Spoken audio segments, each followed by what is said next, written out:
Sa tulong ninyo, instant award kung sino man na nakapagbibigay sa akin kung saan po siya. Maawa na po kayo sa isang magulang na katulad ko. Marami sa mga namatay doon ay hindi lang namatay dahil sa suffocation, namatay dahil na stampede. Yes po. Nung nasusulog na kami, malapit na ako sa pinto, kasi may hakbangan pang ganun eh. Ito yung mesa ko, nilagpasan ko lang, mga yung pader, malapit na kami. Dahan-dahan namin talagang pinipilit buksan yan. Ang problema, marami ng tao sa harapan namin. Naggaganyanan na po. Yung kailangan palubog ka nila hanggang sa may kumapit sa akin dito. Nagkakabalyahan na ho talaga nung araw na yun. Paano ka nakaligtas? Ito yung isang himala doon eh. Pang-5 tao na lang ako, makakalabas na ako eh. Makakalabas na ako. Pag yuko ko, naramdaman ko pong pumasok na yung apoy sa amin. Napayuko na ako, gumanon na ako. Kasi long hair po ako noon eh. Naubos po yun. Naubos yung buhok mo. Apo. Pag po nasunog tayo, kusa po itong gagalaw. Nagchichil siyang ganyan. Sabay, siyempre, pamilyar ako yung handle ba? Yan yung handle na ganyan. Alam mong pinto, kahit nakapikit ka. Yun po yung nangyari sa akin. Sabay, inatak ko. Nahatak mo yung pinto. Nahatak ko pa. Halos ganyan lang ang bukas, di ba po? Isang tao halos. Isa po ako sa nakahatak doon at isa ako sa nakalabas doon. Imagine that, from first door, second, and third. Yun po yung dinaanan namin. Nung araw na yun na, ewan ko, bakit binuhay ako kagad na? Nagkaroon pa ako ng chance. Overloading ng neon light transformer ang sinasabing pangunahing sanhi sa pagkasunog ng ozone disco. Bago po mag-start, yung pong pinsang ko, Oh. lumabas. At ang apoy noon, nung araw na yun, nung nasusulog na po kami, lumabas na daw, sabi ng pinsang ko. Hindi niya na kami kayang kuhain. Ako po yung isa sa pinakamaraming namatayan na kaibigan. 17. Sa Batang Santa Ana, yung binurol sa plaza. Kami magkakababata kami. Kaibigan mo si Renen. Yes po, Renen Galang. Malalim ang mga sugat na iniwan ng ozone kay Renen, isa sa mga survivor ng sunog. Halos 90% ng katawan ni Renen ang nasunog. Si Renen Galang yung isa sa Malala po yun. pinakamalalang. Yes, 92%. Almost 2 talampakan na lang po ang hindi sunog doon. Natatandaan ko na interview ko si Renen long time. Ang daming ginawa sa kanya. I Diba? know. Nung nakalabas ka, anong pumasok sa isip mo? Mabuhay. Nung nakalabas na ako, nagkita na kami ng kapinsang ko. Kasi hindi niya na po ako nakikilala. Nakilala niya na lang po ako sa etiketa ng pantalon. Nagpakilala ako, hindi sa salita ko. Kasi husky na po yung boses ko. Kasi ang ikakaano ko po talaga is suffocation. Ang ikakaano ko. Matay. Apo. Sa dami ng nalangkap naming usok doon sa loob. So, nung time na yun, nagpakilala ako sa tatak.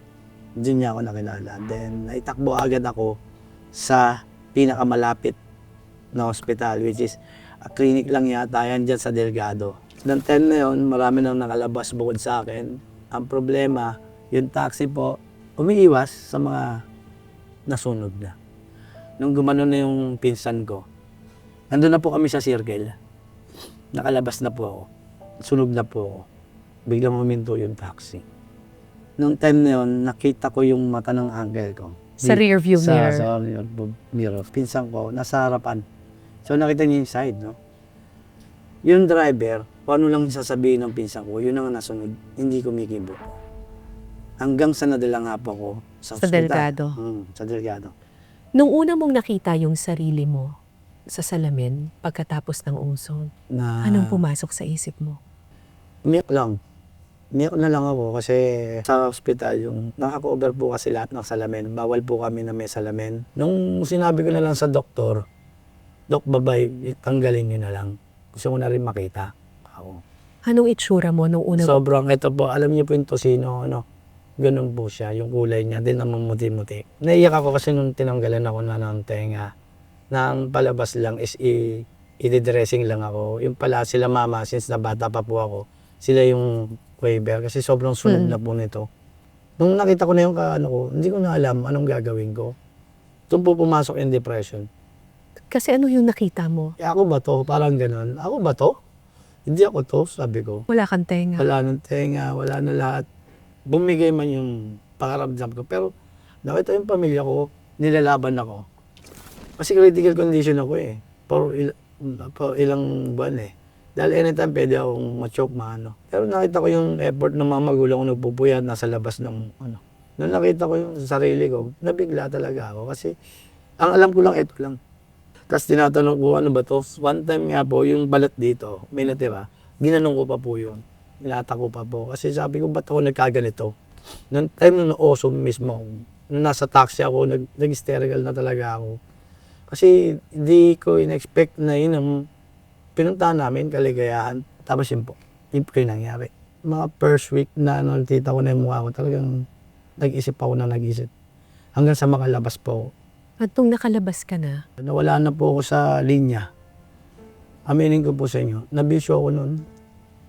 Parang wala na. Tapos, hindi ko na alam yung gagawin ko. Paano ako magtatrabaho, paano ako mag-aaral ulit. Hindi na po ako nag-aaral ulit. hindi ka na nag-aral. Opo, sobrang Bakit? hiya ako.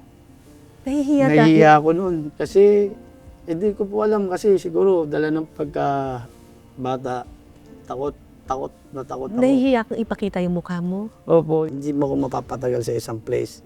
Na pag may tumitingin sa akin na ano ako, yung Nahihiya ka. opo, ganun po yung pakiramdam ko that time. Araw-araw na tignan ko yung sarili ko, hindi ko na makuhang tignan. Hanggang ngayon, dala-dala ko siya eh. Hanggang ngayon. Opo, kaso syempre, nagpapatibay na lang siguro sa akin dahil yung confident na binigay sa akin ng mga kapatid ko, mga kaibigan ko.